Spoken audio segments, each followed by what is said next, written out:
Bonjour à tous, merci d'être fidèles à notre petit rendez-vous autour des textes liturgiques, occasion de poursuivre notre chemin ensemble vers cette belle fête de Noël. Nous sommes mercredi 9 décembre et j'ai intitulé notre méditation « Copilotage ».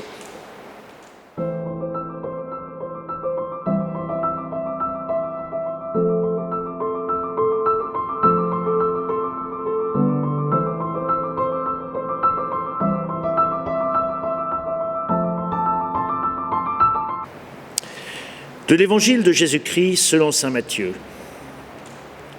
En ce temps-là, Jésus prit la parole. « Venez à moi, vous tous qui peinez sous le poids du fardeau, et moi je vous procurerai le repos. Prenez sur vous mon joug, devenez mes disciples, car je suis doux et humble de cœur, et vous trouverez le repos pour votre âme.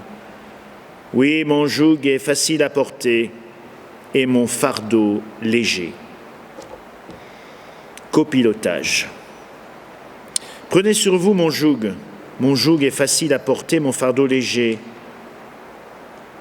Combien y a-t-il de place sous un joug? 2, toujours.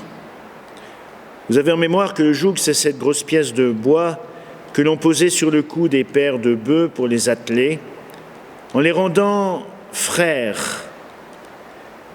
Et dans un temps pas si lointain, eh bien, c'était encore quelque chose qui était en usage dans les campagnes. Le joug a toujours 2 places. Et quand le Christ nous propose de prendre sur nous son joug, il ne suggère pas que nous devions nous charger d'un poids, d'une grande pénibilité, d'une charge qui deviendrait écrasante. Oh, c'était une blague que l'on faisait dans les camps itinérants en montagne. La consigne, c'était de jamais abandonner son sac n'importe où, notamment au milieu du chemin. Il y avait des jeunes qui avaient cette spécialité-là. Alors, s'ils s'éloignaient un peu à la pause, eh bien, discrètement, quand ils étaient dans ce cas-là, on en profitait pour mettre quelques bonnes grosses pierres montagnardes dans le sac et puis de refermer discrètement. Et quand il reprenait sa charge, il était à la fois surpris par le poids du sac et rassuré parce qu'il y avait toujours un farceur pour lui dire « Oh, c'est normal, après une pause, quand on reprend son sac, il paraît toujours plus lourd. » Curieusement, le randonneur n'appréciait pas toujours la blague à l'arrivée. Mais Jésus ne veut pas mettre des pierres dans notre sac ou mettre sur nos épaules un joug pesant, comme une nation peut devenir esclave d'une autre ou un individu qui serait chargé du joug de la servitude. Il nous propose au contraire d'alléger notre fardeau en se mettant à nos côtés, en prenant la 2e place offerte par le joug, à devenir frères d'attelage, frères en humanité. Ça m'a rappelé un peu l'auto-école finalement. Sur les voitures d'auto-école, il y a double commande. Et il y a bien longtemps, quand je prenais des leçons de conduite, le moniteur qui prenait place à côté de moi n'utilisait pas seulement le frein pour bloquer mes élans imprudents de conducteur novice, il utilisait aussi en double commande l'accélérateur lorsque je m'engageais de manière trop timorée sur la rocade. Et je me rappelle ce qu'il me disait. Il faut s'engager soit en freinant pour laisser passer une voiture qui a priorité, soit en accélérant pour ne pas gêner ceux qui viennent derrière ou forcer à ralentir ceux qui sont déjà sur la rocade. Accepter la double commande, le joug du Seigneur, demande de la simplicité. J'ai besoin de personne, merci. C'est l'attitude que nous prenons le plus souvent depuis notre adolescence.